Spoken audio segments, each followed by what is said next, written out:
Hi, I would like to inform you all that I am also going to be starting a short, almost boot camp style series on what is now considered to be, or the many, many books that are now considered to be on the banned book list. These are now crucial pieces of literature that many students are being deprived of, or at the very least, not being made to read. Now, this can be for a number of reasons. It can be because they were written at a certain time where beliefs were different, okay? In that, we will examine the history of that. It could also be an instance of this is a belief system, or this is a style of writing that people now disagree with. Okay, that's fine. People now don't have to like how something 3,000 years ago was written. They don't have to.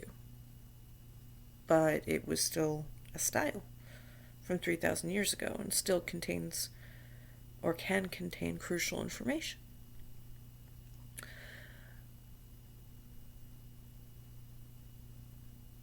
We will also look at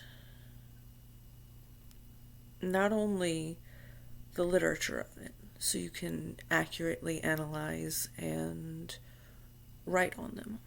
However, we will look at the historical context, the social context, the philosophical context if necessary. We will look at,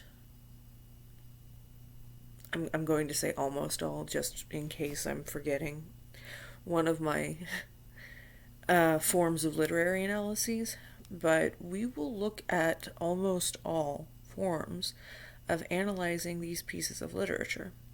And we will look into a fundamental question. Why were these books removed from either schools or the general public? Because it could be one or both. Now, with that said, there technically are tiers of book banning or of authorship banning. There is an outright banned book list, which we will be hitting all of it. All of it. Whether I like it or not. Okay?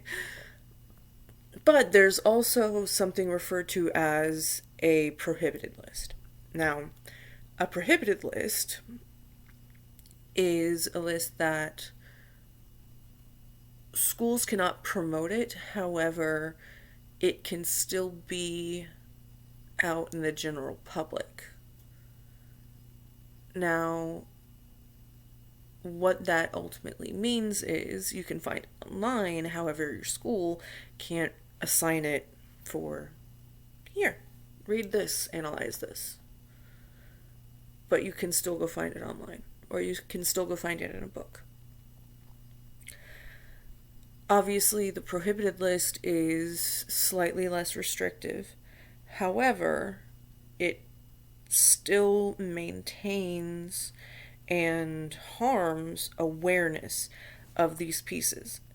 This can be for a number of reasons. We will examine reasons for banning books in general. We will examine reasons for prohibiting books in general. But we will also start looking at these pieces and wonder why suddenly many of these classics have become pariah in society.